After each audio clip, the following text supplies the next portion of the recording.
Pat, you were getting into your philosophy of public relations there for a moment.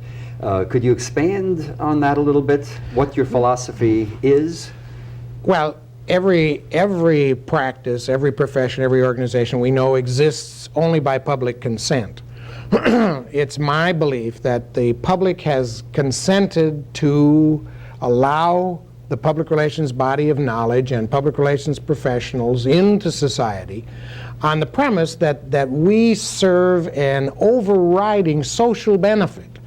And I think that social benefit is that if you're going to have a society where the people are going to have a voice in decisions that affect their lives, if we're going to be a democracy, in other words, that you need then a true profession which has the assignment of bringing people in touch with organizations and ideas and leaders in a way that they can impact them, so that people really can go into these decisions with a base of knowledge, a base of some understanding. And so I believe that the public relations practitioner is really the practical applier, if you will, of Jeffersonian theory. And that if we weren't here, you'd have to invent somebody to do that, because how can a person have any knowledge of what's happening in their local school, their local hospital, the organizations that produce the products they buy, the public and private organizations that impact society, unless there's a person inside those organizations that is doing two things. One, trying to give them information, and second, trying to give them access. In other words, to listen to what they're thinking and to try and bring out that harmonious relationship between them. And so I think that this positions public relations, if you will, in society as something that we who are in the field should be extremely proud of. But we have to remember that that's what gives us our consent. And if we go too far just counseling our clients and pushing our clients' agendas, then we're not being totally professional. Pat, you mentioned one aspect of the usual definition of public relations, which is that it at least involves two-way communications. Sometimes it's said, however, that when an organization listens to others, gets feedback from others, that it's primarily in order to develop better strategies in order to persuade those publics. Now, I gather you feel that it's a little bit more, not just a little bit, maybe a lot more than that. And my question then is, to what extent do you see an organization responding to what it hears and changing its policies or changing its behavior? Well, I think there's no doubt. As you know, the book that I'm currently working on is a new edition of our case studies book. There's no doubt, if you review the cases and just review the history of public relations, that the only long-term strategy for any organization is to become so close to their key publics that, in fact, it's a co-authorship. That those key publics are helping to shape the organization's policies and products and stands on issues. Because otherwise you're not in a harmonious relationship at all, you're in a confrontational relationship. Now, I think what's misunderstood here is that when we say that, a lot of people figure that they should just pander to the key publics. Well, clearly those publics don't know as much. If you're talking about education, for example, the publics out there can't possibly know as much about education as the teachers and the superintendents and the principals and the experts in that field. So there is also an advocacy role here. You might call it an educational role. And that's what I was saying earlier, that we really have this responsibility to see that the key publics we have to work with have enough understanding so that they can participate in the decisions. But any organization that doesn't make those decisions participatively and jointly is just asking for trouble, and I believe the record proves it. Pat, we've been talking about trust, and automatically you no longer talk about public relations, but you talk about public relationships. Yes. Also, I noticed you haven't used the term credibility. No. Do you see credibility and trust as being synonymous, or No, I think credibility is a useful tool, and we do use it in our work and talk to our clients about it simply because of the old definition, which as far as I know is still the definition, that it has to rest on a combination of expertise and trustworthiness, and you put those two together and you get credibility. But see, I'd rather talk about trust, that one base, because that's really where it comes from. As far as not using the term public relations so much as public relationships, I think this is just a simple dictionary problem, definition problem that we have in our field. The term public relations is really analogous to nursing, law, engineering. It's a type of practice. It's a vocation, a profession. It's a body of knowledge. It's the process. See, and so we say, oh, that organization has good public relations. Well, I guess that means they have a good process. The outcome of good public relations process ought to be good public relationships.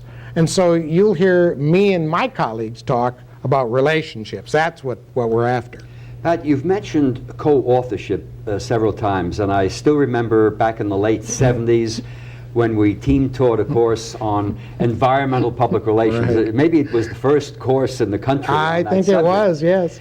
And you not only used the term co-authorship, but you said we ought to avoid the victory syndrome.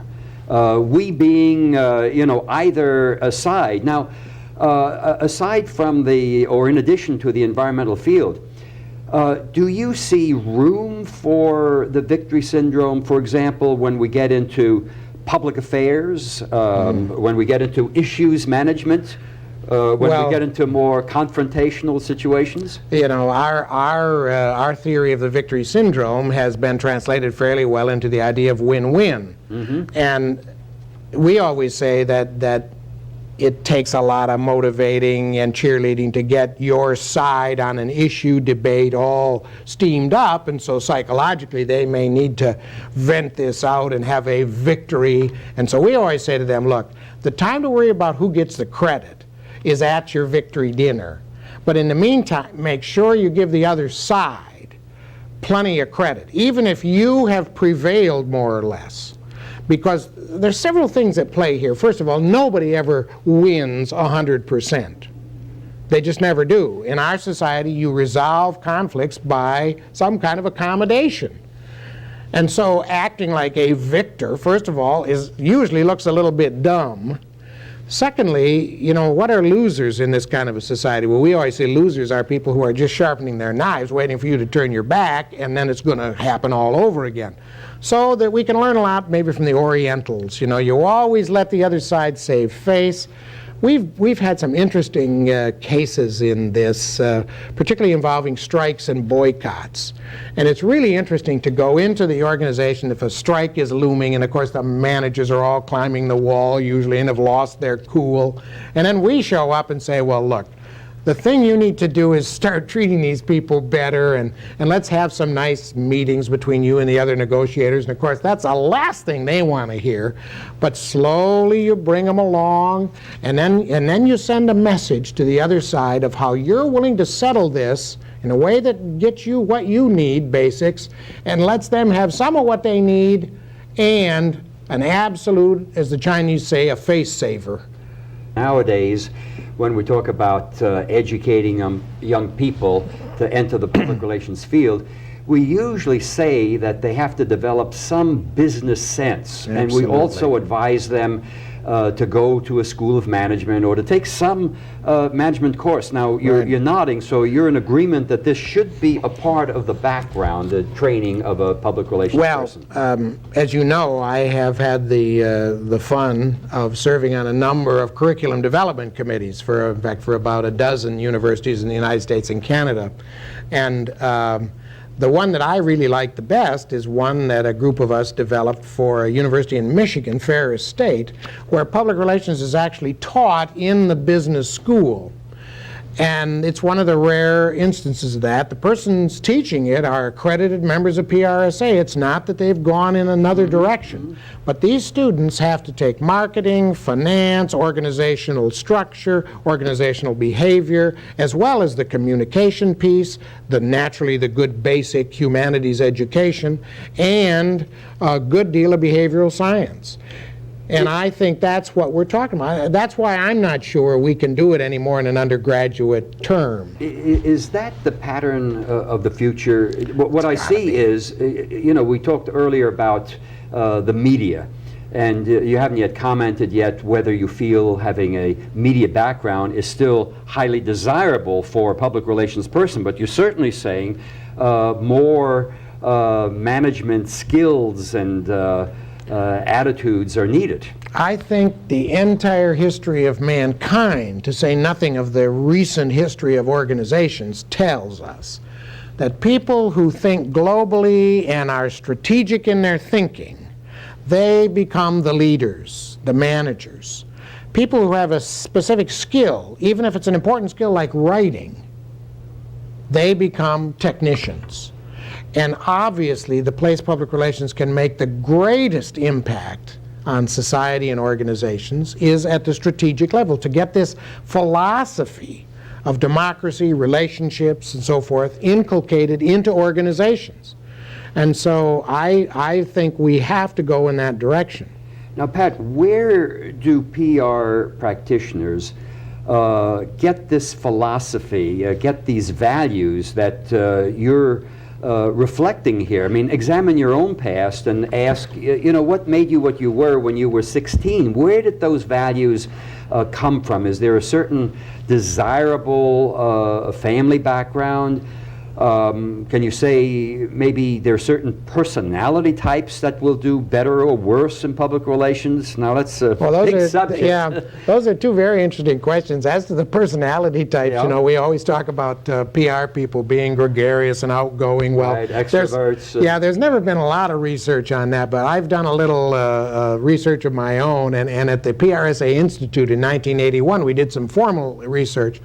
In every case, public relations people describe themselves as absolute loners once the business day was over, because they're so tied up with people all day long that once they don't have to work anymore, they want to go off in a corner. So we better rethink our definition of gregarious people. They have to be able to be good interpersonal relators, obviously.